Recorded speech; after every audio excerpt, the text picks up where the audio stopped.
All right, so this is the last part of this video, which is astrology and tarot, and I'm focusing on parts of the minor arcana. I'm not going through the whole thing. I'm going through the aces and I'm going through the court cards. The reason I'm doing that is because the court cards represent types of people and archetypes, and I link that to different signs.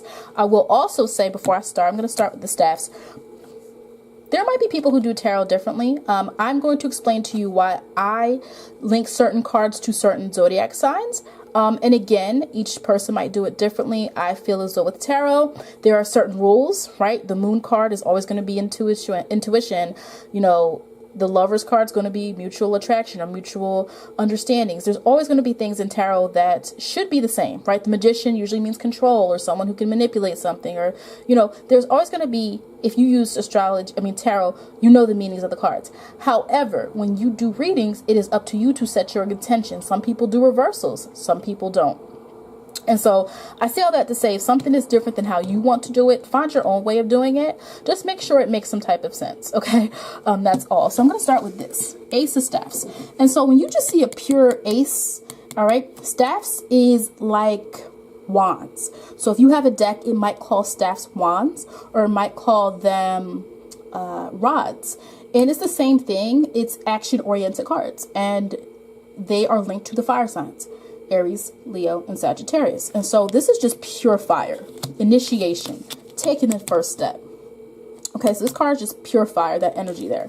Now, again, what I say might be different than what you read online or what other people say. This is one way you could do it. There's many ways you could do it, but I'm going to share with you. We have three signs. We have Aries, Leo, and Sagittarius. Okay, what would we say are, how does each court card relate to a sign? If you have it coming up in a reading. Well, any wands coming up in a reading or any staffs might mean like a fire energy person. But we have the Page of Staffs. I call the Page of Staff Aries. And so here's what I mean. So the Emperor is Aries in the major arcana, right? So we're talking about the minor arcana. We're talking about the other 56 cards that are more about our everyday, basic day-to-day life, things that we kind of see on a daily basis, not major events like the major arcana. So impulsive. The Page of Wands is impulsive. The Page of Wands is, and some cards might call it the Princess of Wands.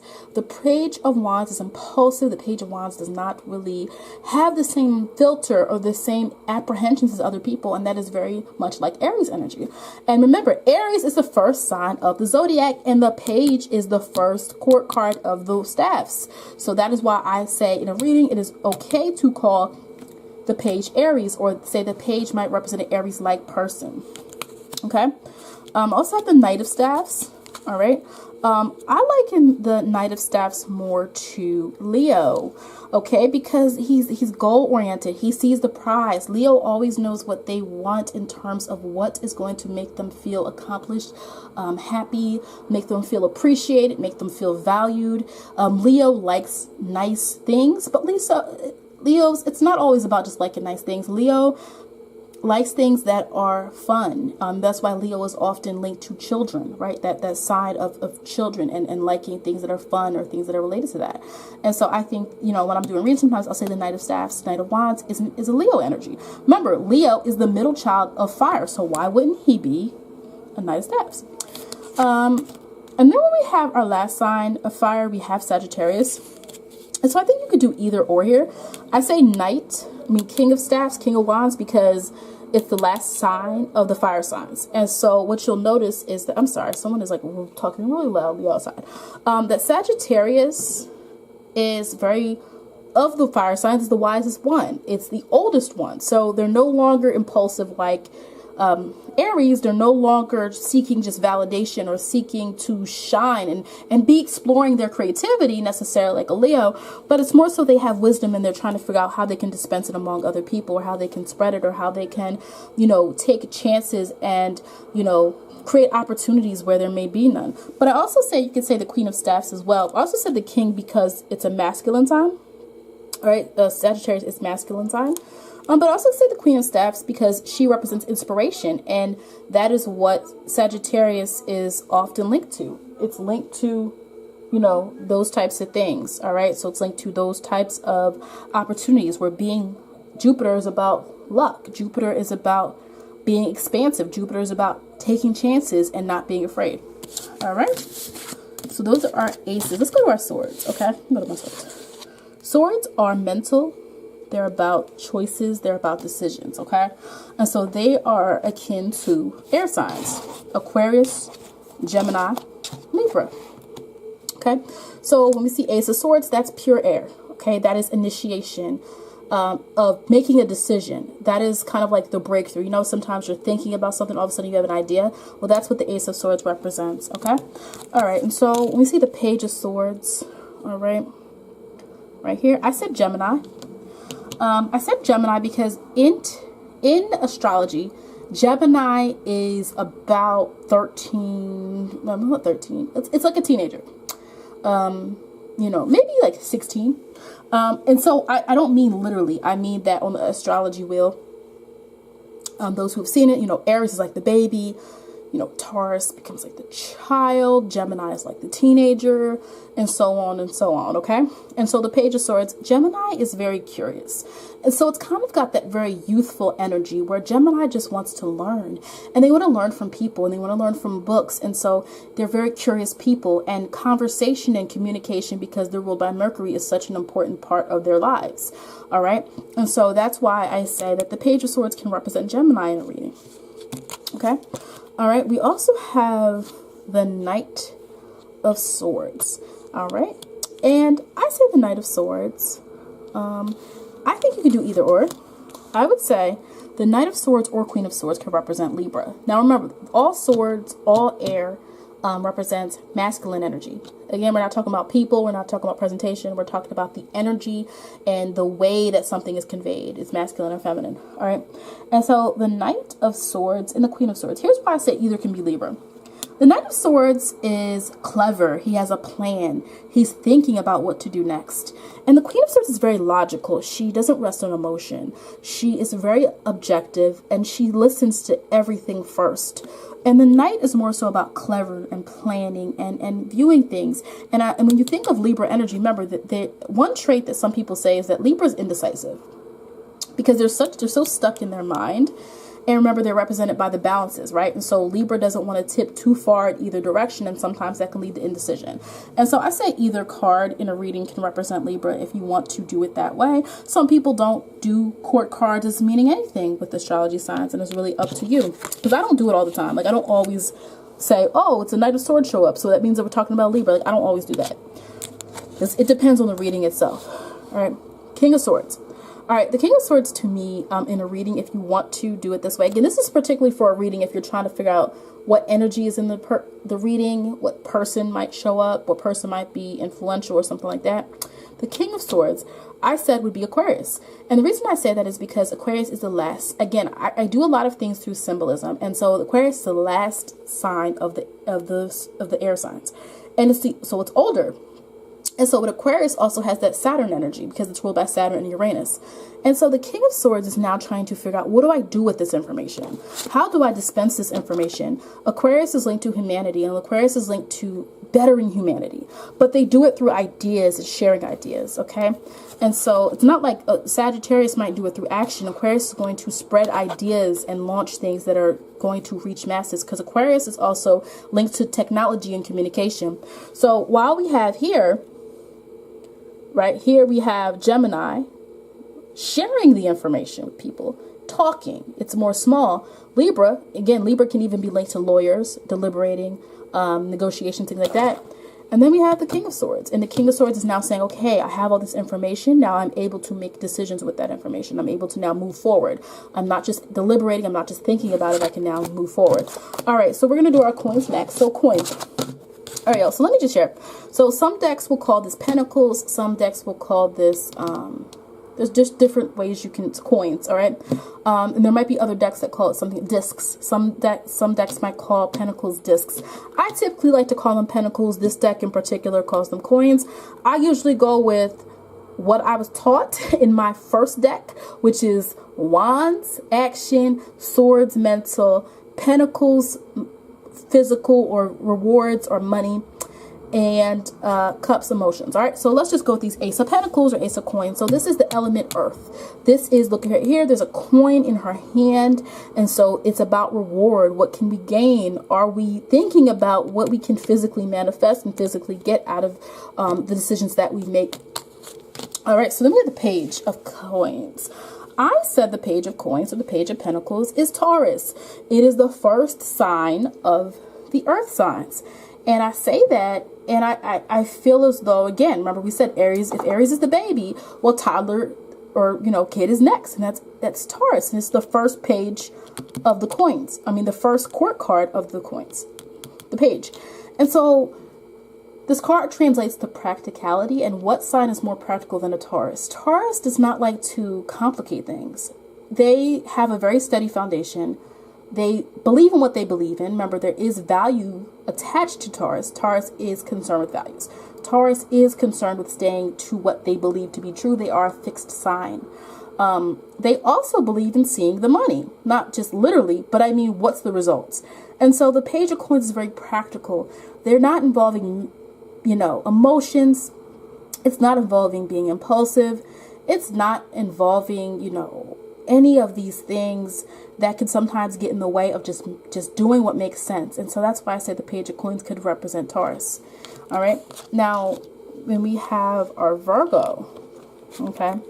So I didn't even go to I didn't go to the Knight of Coins. For some of these, I'm saying 2 cards can represent what I would say the Queen of Coins. So first of all, we have Virgo, and we think of Virgo, sign of service. And you know, we need to break down what service means. Service simply means Virgo wants to help in practical ways.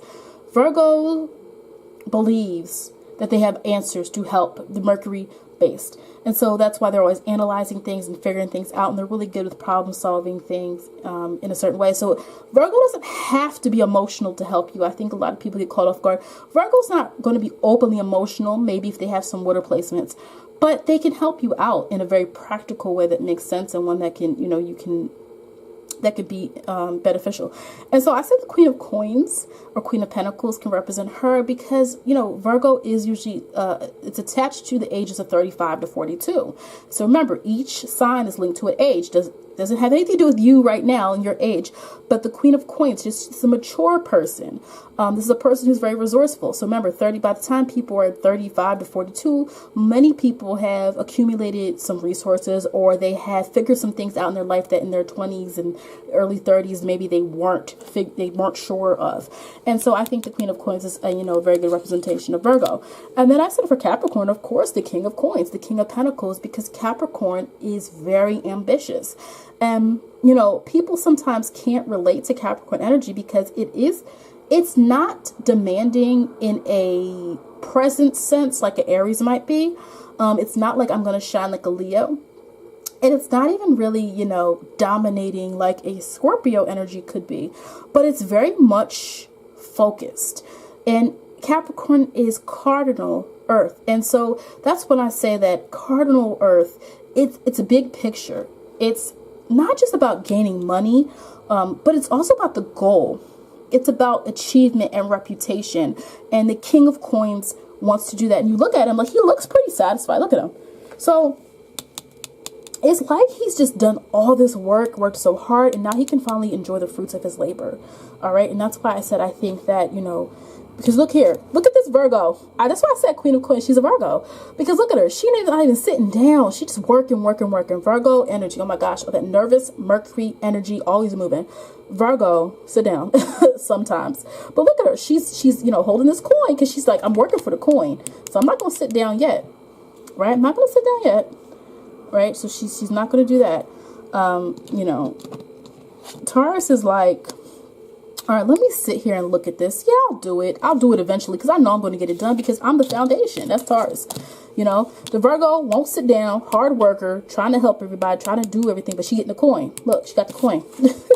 And King of Capricorn's like, yes, I've been working so hard. I can sit down. My goal is complete. Wow, that's amazing.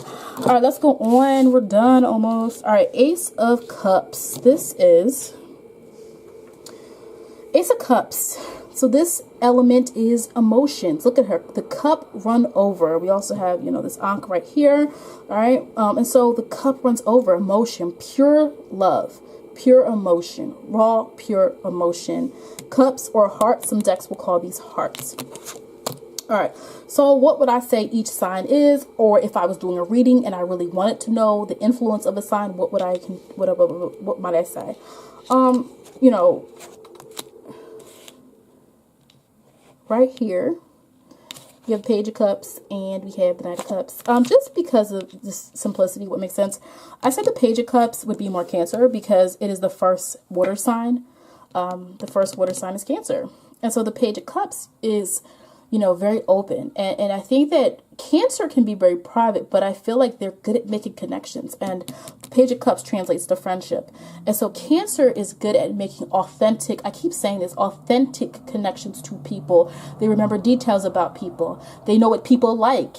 You know, they remember all these things to make these people feel valued. Whereas I feel like Libra relates, but Libra is relating on a very verbal level, and Cancer is trying to relate on a more actual emotional level. And so that's why I said this would be Cancer. Scorpio, I said, is this Queen of Cups here. Okay. And so, you know, think about Scorpio, and Scorpio likes to dominate and control their own emotions. I think we assume all Scorpios are trying to dominate the whole world. No, it's like they want to have control over their own emotions. They don't want to ever be out of control with those things, right? They know that it can get pretty deep and intense, and they don't want to go there. And look here, you know, she's got this cup. Get all these cups here. She's got this crow right here, you know, listening to her. And so I thought the Queen of Cups was important for Scorpio because I feel like Scorpio with that Pluto and Mars energy, they have a lot of willpower. Scorpio also can do a really good job of commanding a situation. But she's also emotional, if y'all forget about that. And Scorpio women can be very helpful in creating connections with people. A lot of Scorpio women tend to like to take you know, they like to take on the role of mother or nurturer. And so Scorpio, that's why I linked this card to more Scorpio energy. All right. Again, some people agree. Some people have a different system for doing this. And at the end, I said that King of Cups was Pisces. And, you know, I think when we're thinking about emotions, you know, Pisces has kind of seen it all, done it all. It's the last sign of the zodiac. And you can view it as, okay, passive, but it's not that it's passive. It's that, you know how when older people, I think Pisces is literally translates to ages 72 to 80 or something when you look at the actual astrology wheel. I don't have to go back and look at it, but something around there. You know, older people, as they get older, they realize what matters and what doesn't matter anymore. So things that might have gotten them nervous or upset or over emotional or meant, you know, when they were younger, that even like a couple of years or decades ago, it doesn't matter anymore. They see the bigger purpose in things.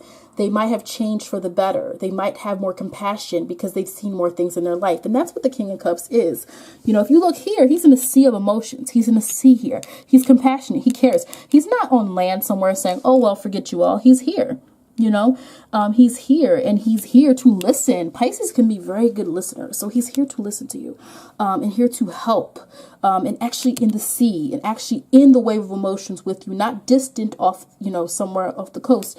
And so, you know, Pisces is linked to the collective experience, the human experience, because they've gone, you know, symbolically, astrologically, you go from Aries to Pisces. And once you complete that wheel, you're at the end. And so that is why I said the King of Cups can represent Pisces. All right. Hope you enjoyed this video. If you did not yet see the Major Arcana video, rewind back. Make sure you watch that too.